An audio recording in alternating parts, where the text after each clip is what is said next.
Hello, my name is Mike Smith, and today I want to be talking to you about the incredible, inevitable electric vehicle, and that our grid is just going to be fine. And so I want to thank Mike Ellis and his GTR team for allowing me to share something that I'm very passionate about, and to Maritza Collins for helping me with the technical details. I'm going to, I want to know where you guys are from, if you're listening in, and what is your EV experience?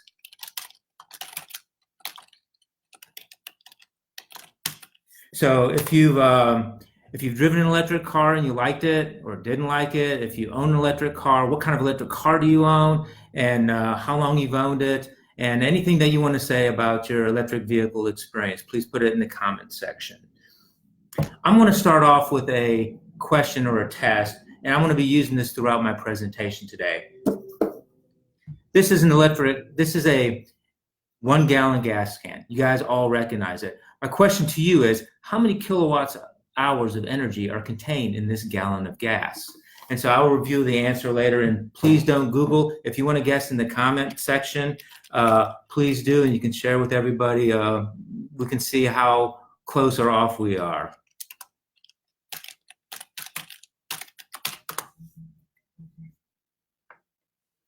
So I'm going to start off with me.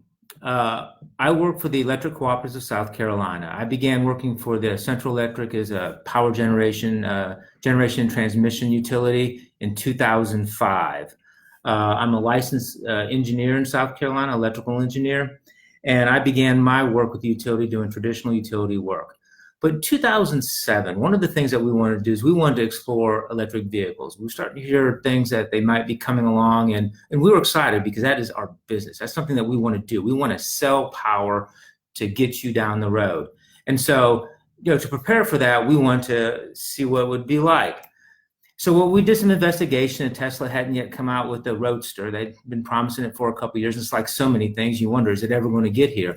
But we did find a company that converted Priuses. And so we had a 2008 Prius converted to a plug-in hybrid electric vehicle, 5 kilowatt hour battery pack. We plug it in. It gives us incredible fuel economy because the Prius isn't really designed to be electric only. For 30 miles or so, and then it becomes just a regular old Prius. And it did work well. So we had this 2008 car converted to a plug-in hybrid. This is my family and me in 2008, 5 Point, South Carolina, in the St. Patty's Day Parade, showing the car off. And so our plan was to take this car around the co-ops. We have annual meetings with co-ops. We're owned by the people we serve. We have members. And pop the trunk, pop the hatch, and just talk to them about what it means to have possibly charging your car from the grid and going down the road. Now, unfortunately, a couple months later, on the way to one of our annual meetings, the car caught fire, and it was a complete loss. We suspected it was from the battery pack, and so we sent the pack off to do an investigation, and it determined that, yes, the fire did start from the battery pack, but it was from the way it was assembled, not from the cells itself. In fact, of the 600 plus electric battery cells we had in the car, we only lost about 12. I wish I could say the same about the car, which was a complete and total loss. Gasoline burns very well, thank you. So, understanding that it was the assembly of the battery pack and aftermarket, we found another company that converted Priuses, and undeterred, we converted another electric car. This is a 2009 Prius with another conversion. Ironically, it has the same battery cells as our first Prius did. The problem wasn't with the cells, it was with how they were put together. And so this is the car I drove for 10 years and over 200,000 miles. That's 2009. About this time, Tesla came out with the Roadster and was making a big splash with the electric car there. 2011 comes along. We buy the first available Nissan Leaf and Chevy Volt. One's a plug-in hybrid. It runs on gasoline. It will run electric only for 30 miles or so, and then it uses the gasoline engine. The other car is electric only, the Leaf. And both cars were good cars. They were good, competent cars. Leaf had some problems with the battery, but they've since resolved that. And so we paraded these cars around the co-ops, and we let people drive them and get the electric vehicle experience. like I say, we were excited. We thought this was going to be our new load, and we were ready to embrace it. We got electric charging stations, the Eaton level 2 charging stations, bought one for every co-op, installed these faster chargers at the co-ops, and we were ready for the electric vehicle. This is 2011, 12, and what do we have for the next 8 years or so? Unfortunately, crickets, almost crickets. The EVs didn't come roaring in, but they did come, and they came in steady. So when it was time for me to turn in my plug-in converted 2009 Prius, I thought, should I get a plug-in hybrid that runs on gasoline and electric, or just an electric-only car? And decided that since having gasoline as a crutch, and we tend to use our crutches so much, that to really learn about the challenges of an electric vehicle, we needed to go all electric. And so that's what we did. And the longest car, the car that really kind of fit the bill, the only one at the time, was the Bolt EV. We couldn't really pull off a Tesla being at a cooperative for obvious reasons if you're in the industry, and you'll understand that.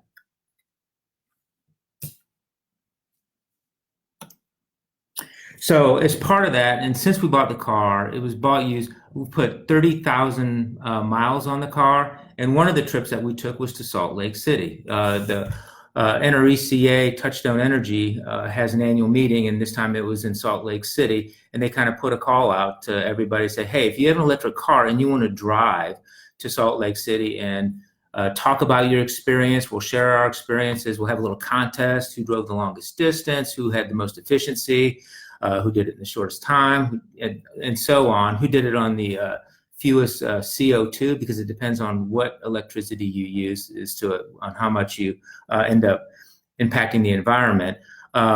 So we answered that call, and we drove our car 2,200 miles. You can see on the map there. We started in Columbia, South Carolina, and we ended in Salt Lake City. We planned for 3 overnight stops in red there. We ended up slipping the schedule a little bit because of charging challenges, but it was a fantastic learning experience. We had very limited charging infrastructure on the beginning of our trip. We had 0 charging infrastructure at the end of our trip.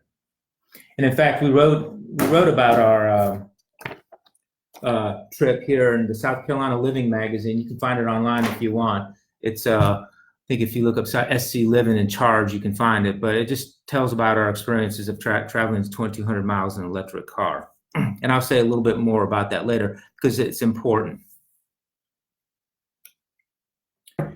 So right now, before I go any further, I need to talk about our gallon of gasoline, because this is an amazing package of energy.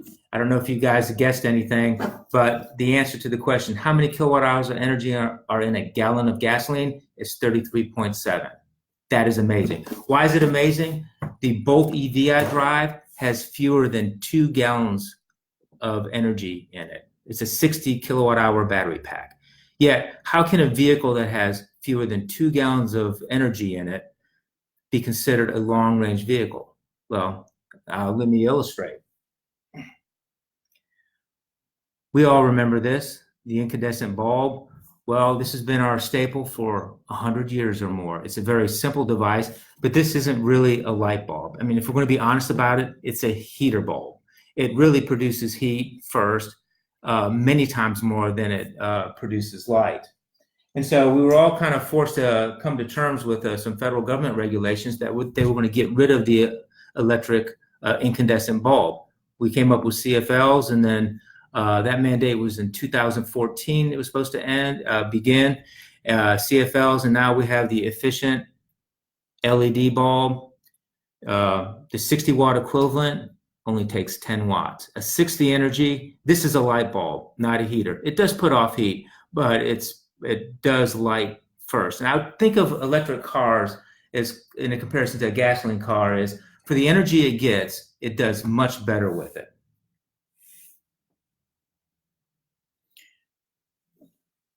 And so that is the first reason that electric vehicles are inevitable, because they're so efficient. There isn't a better system to get you down the road for the energy that you put into it than the electric car. That trip that we took to Salt Lake City, 2,200 miles, we did it on 15 gallons of gasoline, if you're going to look at the equivalent. How far can you go in your car on 15 gallons of gasoline? The second reason the electric vehicle today I want to talk about is inevitable is because of the infrastructure. This is a picture of Ovid, Colorado. It's between I-76 and I-80, the North and South Platte Rivers. On our trip to Salt Lake City, I made a wrong turn and I ended up on 76. And so to get back to I-80, I knew this station was out there, but I couldn't communicate with them to confirm that it worked. But we stopped by this DC fast charger in the middle of nowhere. And what made it possible? Well, if you'll notice the electric power lines going through, they just needed to tap into them. So they did tap into a three-phase service. You see the three transformers there, and put in a DC fast charger in the middle of nowhere. That is a reason why the electric vehicle is inevitable, because 99% of the infrastructure is already in place. It's just a matter of how do we tap into it. And so I'm going to talk now about charging your car, because this is important. It kind of goes to the heart of our angst.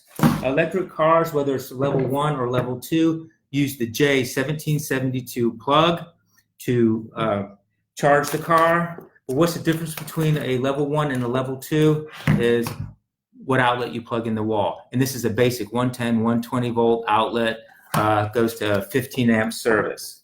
And so this is what comes with the car. And trust me, this is not a threat to the grid. Why?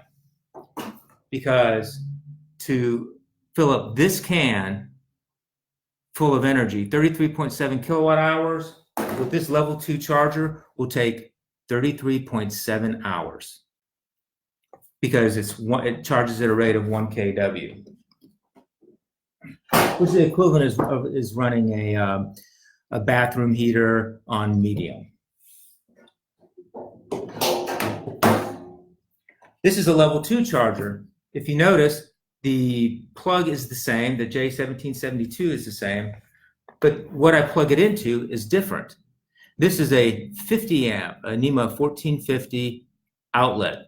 And you may recognize it if you have a camper and you have a 50 amp service. This is exactly the same plug. And that's why I got it, for its versatility. And so using this plug, charging at 40 amps, because you can only charge 80% of continuous of rated current, with my car and a charger, a piece of equipment, it will take not 33.7 hours, but 3.37 hours, because it's 10 kW. Now, 10 kW, if you're in the industry, you'll recognize that is 4 times our average co-op home load. And so that could become a threat to our grid. People showing up in the evening from work, they plug in their car, they have it charging at 10 kW. You got a couple neighbors doing that. That is actually our peak time in the summer. So we do not want people charging habitually during that time. The good news is they don't have to charge right then. What's important is when they leave in the morning and you have an electric car, that your car is charged. And so with our rates or equipment and other incentives, we can actually keep people off our peak and have them charge at other times. I do probably 90% of my charging with level 2 charging like that one.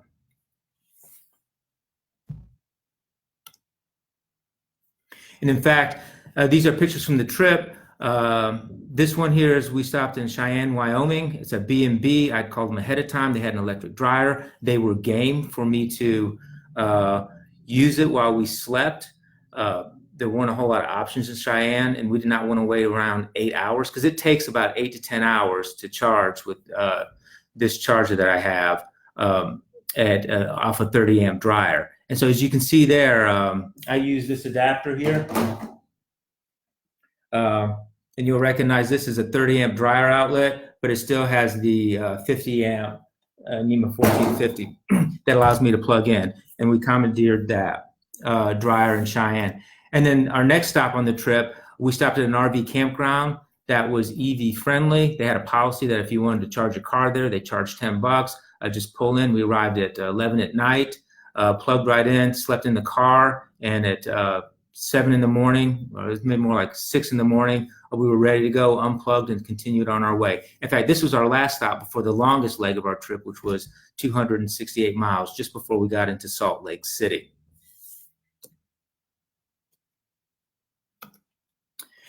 I want to talk real briefly about DC fast charging, because this is really important. You'll see at the top, that's Electrify America, one of their newer stations. It's got 10 chargers. They charge at a tremendous rate. They have chargers that will charge at 350 kW. All those chargers together, most of them are 150 kW chargers, but if all together, it requires a 2 MVA service, or a 2 megawatts worth of energy that if people were plugged in. This is where the infrastructure is ahead of the cars. While there are two 350 kW chargers there isn't a car on the road that can handle it. So this is kind of really future proofing. Most of the chargers are 150 kW, and even the car I drive with the Bolt EV, the most it can take is about 54 kW. And so, the infrastructure is behind the cars are behind the infrastructure, and we are moving forward with this. The picture at the bottom is a Tesla, an older Tesla site with 8 charging stations. They're only 120 kW each, so that would require 1 MVA of utility equipment to help us support it. So that is where the challenge is, because when someone pulls up to charge their car on the road, they do not want to wait. They don't want to be put off because the system's on peak or anything like that. So this is one of our pain points right now. So while 99% of the charging infrastructure is in place, it's that last 1% that is been pretty painful, I think. And so I'll talk briefly about batteries. To me, that's one of the inevitable reasons that we're going to end up with electric vehicles, but most people look at them as like that is the Achilles heel of the electric car. And it is, but it is the piece of the electric car that is changing the fastest, both in prices and in sizes and density. And so because batteries are everywhere in our phones, in our computers, in our skateboards. I saw a guy the other day going uphill with a cup of coffee in his hand on his skateboard. And at first it was kind of a mind bend, because it's like, how's he doing that? And it's like, oh, he must have a battery in it. Batteries are everywhere. And because of that, there's too much money to be made in them. And we want to use them for our grid too, especially with all the solar coming on. So the pressures for batteries to come down in prices and for people to come up with better battery systems are just going to fix this in time. And so as it gets fixed, electric cars will become more prevalent. And I'd like to talk a little bit about the grid. We love challenges. We love selling power. EVs are not really going to pose a challenge on our grid. I remember when solar was first coming along in 2008, and we really didn't think it was going to happen, or we thought if we had 1% penetration or 2% penetration, it was going to crash us. It didn't crash us. In fact, we adapted. There's Kauai Island. I think there's times of the day when they have 90% of their system on solar. Now, they're not installing any more solar without energy storage. And so that demand for energy storage is also going to affect the viability of electric cars. And so our grid will adapt. And I think for the most part, everybody welcomes that challenge. And so I am going to finish with this, the call to action. And the call to action is this. If you haven't driven an electric vehicle, drive one. Do yourself a favor. It's about time. And text me, send me an email. If it doesn't put a smile on your face, I'd really be surprised. And if you end up driving one of the high performance vehicles like a Tesla or the Audi e-tron, the Jaguar I-Pace, guaranteed to put a smile on your face. And even the Bolt EV and the Nissan Leaf are really competent cars. And for the class of car they have much better acceleration than the internal combustion engine equivalent. And so if you haven't driven an EV, do one. In fact, that's what we do here. My car, anytime I have the opportunity and somebody's interested, I will let them give them the keys to the electric car, and I like to give it to it for a week. I want people to experience the car. I want them to feel like that it's just a normal car. It isn't anything else. Charging isn't a big deal. And one pedal driving is amazing. One pedal driving is I drive my 32-minute commute to work and back. I don't touch the brake pedal except to put the car in drive, because one pedal driving, it allows me to not have to hit my brake pedal. Now, if you own an EV, here's my call to action. First off is stay strong. I feel your pain. It's still an effort on long range drives to find places to charge sometimes. If you're Tesla, you're ahead of us by a few years, and I'm a little bit envious of that. But for the rest of us, it's getting there. The